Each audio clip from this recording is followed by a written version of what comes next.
Welcome to the LDN radio show, brought to you by the LDN Research Trust. I'm your host, Linda Elsiegood. I have an exciting lineup of guest speakers who are LDN experts in their field. We will be discussing low-dose Naltrexone and its many uses in autoimmune diseases, cancers, etc.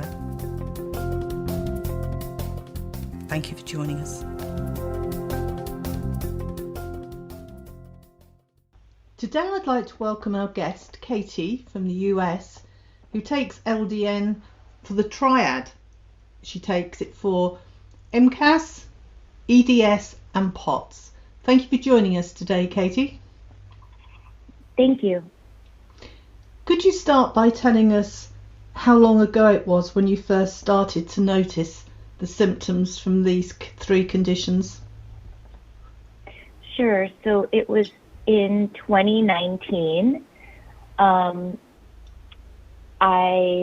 was exposed to mold. I didn't know it at the time, but I was living in a home that had mold. So I started, all these symptoms kind of started creeping up on me, stomach issues, just hives on my face, all these different weird things. And I initially thought it was, stomach related, food related. So I saw numerous doctors. I mean, over the course of 2019 till, 2021, 2022, I saw a ton of different doctors, and no one could really help me. And then I finally got connected with Leonard Weinstock, who's my doctor now, thankfully, and met with him, and he did the testing for, given my background, and I already had a genetic diagnosis of vascular Ehlers-Danlos. He, tested me for mast cell activation syndrome and mold toxicity, and then we started treatment. Mm-hmm. So prior to finding Dr. Weinstock, you said that you'd seen numerous doctors. What were they telling you at that time?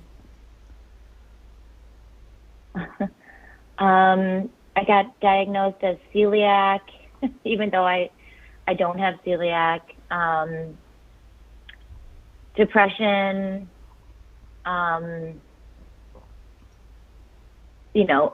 just question mark, just kept referring me back to my primary care doctor, who didn't know what to do with it.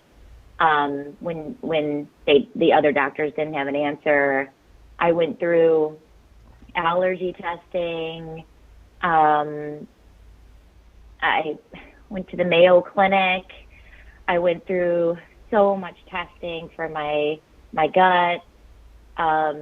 Nothing. They couldn't find anything. No one could find anything. It was just, it felt like a loss. And I didn't feel like anyone was helping me. I ended up, going to the Ehlers-Danlos website, and I did an email campaign on my own to all of, any contact I could find across the country. And a couple replied, and Dr. Weinstock was one of them. And so then I finally got some help, but it was very expensive to try to get help, and it cost me years of my life trying to find help. Did anybody make you feel as though it was imaginary, it was in your mind, that you weren't really sick? Yes, that maybe you need an antidepressant, anxiety, depression. I was told that numerous times. So yes. But it's strange, isn't it? All the symptoms you have. Do they really see people that have depression have all those symptoms? Right. Makes you wonder, doesn't it? Makes you wonder. Okay, so when you got your diagnosis and you found Dr. Weinstock, what medication and protocol plans did he have for you? Well, Dr. Weinstock has a robust plan for treating mold toxicity and MCAS. And so I went through, I'm still being treated numerous ways, a lot of supplements and different modalities, avoiding triggers, and including LDN, which I take daily. Okay. What is of interest to our listeners is, could you describe, before your diagnosis and any treatment, what a typical day was like for you from when you got up to when you went to bed? Yeah, I couldn't do much. Just brain fog, fatigue, stomach issues, pain, inflammation everywhere. I couldn't do much. A lot of different symptoms, neuropathy in my hands and feet. I mean, it was sometimes hard to walk around, and just feeling unwell every day. So what's a typical day like now? I know you said that you're still being treated for the mold, so you're not there yet. So, but what's... Yeah, I'm not being treated for the mold anymore. Well, I'm doing kind of maintenance, for the mold, because that really damaged a lot of my body. And now, I have MCAS, most likely because of that, and my other genetic predisposition. But now I have to avoid triggers. I'm still being treated to see if I can get to a better place with the MCAS. And I'm trying a couple of different treatments to see if anything will work for me, in addition to kind of avoiding triggers, and, diligently taking all my supplements and medications. So I do have better quality days of my life, but I still really suffer, if I'm in a triggering environment, or, I've got very limited foods I can eat. So it's definitely a bit better than it was, but I'm just not really there yet. And could you explain what the POTS element is like for you? Yes. So I was diagnosed with POTS in the early 2000s, and that was because I was having fainting spells when I was changing positions. And so I was diagnosed with POTS at that time. And then the MCAS causes the MCAS. It kind of waxed and waned, I would say, the POTS throughout from like the year 2000 until now. But the mold and the MCAS really triggered the POTS, and so anytime I would eat food, and this still happens sometimes. It's like no matter what I eat. Sometimes I'm having a problem where after I'm eating, I'm feeling very lightheaded, dizzy, especially when I'm changing positions, going from sitting to standing, laying down to sitting up. It's just like my nervous system can't catch up with my heart, and so it's just I'm in a way just getting very dizzy. And how does that affect your day-to-day living with going out? Yeah, so it makes it difficult because all of the reactions that I'm having in my body from all these different things, it's causing me to be very tired.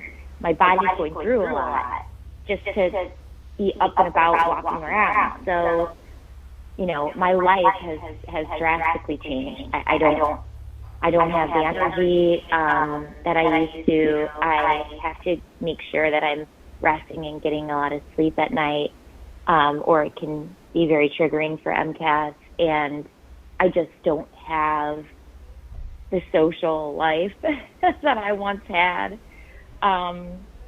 you know, which is a bummer. But luckily I have really good family and friends who understand and take care of me, and they change plans to do things a little bit more low key so I can join. Well, that's everything, isn't it? Having support from family and friends. Yeah, absolutely. And what about the EDS? How does that affect you? Yeah, so the EDS, that's been an interesting thing because I have the type 4 vascular, so I don't have the hypermobile, although there are common features. So I have a lot of stomach mechanic issues because of the EDS, and that's one of my biggest problems just on a day-to-day basis. The mast cells cause a lot of inflammation in my gut, and then I'm also having a mechanical issue with my gut. So it's like a double whammy, just to get by, you know, eating food every day. I'm managing it the best that I can, but, you know, it's a little bit unnerving because I really don't know what the future looks like in that regard, as my body just gets older, as we all do. What are your triggers? Well, right now, you know, it's springtime right now, and this is a very hard time of the year for me. The outdoor pollen, allergens, everything's in bloom everywhere, and that is a big trigger for me. So I've had to make some changes, and I'm indoors a lot, and, you know, that's not great. You know, it's good for us to be out and about and doing things outdoors, but it's just a very tough time of year for me.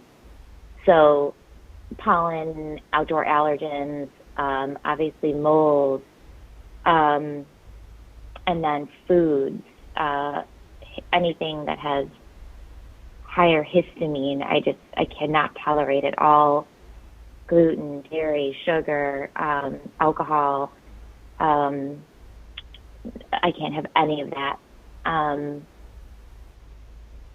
then, gosh, I could go on probably with a list of triggers. There are a lot of them, but those are really my main ones. And then, you know, lack of sleep and stress. Okay. What advice would you give to other people who are still seeing many doctors and still not getting diagnosed or believed? Oh, it's so hard. I feel for them because I was in turmoil myself for quite a while before I found Dr. Weinstock, and had some direction. Don't give up. You have to be your own advocate.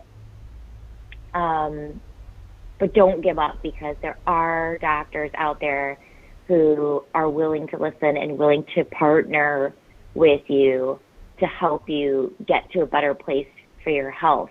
And also, I've found that, you know, there are ways to share knowledge about MCAS and about treatments for MCAS And I do think that, in the future, it's going to be more well known so that we have more options for treatment. I know that they're doing MCAS conferences now. And just seeing that there's a conference about MCAS out there that's going to be happening makes me feel so much joy, because I know that, people are committed to finding treatments and sharing knowledge and spreading the word. So things are changing. I've seen it myself. So just to remain hopeful and go easy on yourself, but don't give up. Good advice. Thank you. I mean, who's your best advocate other than yourself? Well, luckily I do have a couple good doctors that I ended up finding eventually. But other than that, it's definitely my family. So, I have an amazing sister, an amazing husband, a great dad, and they all really listen to me and help when they can. I think my friends and family feel a little helpless, right? Like there's nothing they can do to kind of take it away from me. But this has been going on for so long, and it's such a prominent aspect of my life that I talk about it quite often. And, I wouldn't want to tire anyone out from hearing me talk about my health, so much. But they just are always there. So it's important to surround yourself with people who, really love you a lot and want to just sit there and listen to you and take care of you how they can. Thank you very much. Thank you, Katie. Thank you. I'm Dr. Leonard Weinstock, a guy who's been prescribing LDN since 2005, and I've seen the wonders. And I keep on seeing them, especially in hard-to-diagnose conditions. They're not that hard to do, but once you know about mast cell activation syndrome, postural orthostatic tachycardia syndrome, and Ehlers-Danlos syndrome, you'll find that 17% of your friends or relatives have one or more of these conditions, and you can help them. We're making a documentary to wake up the medical community, to educate the population, but we need funding. So please fund whatever you can afford, no matter how little. www.mcasfund.com. That's mcasfund.com.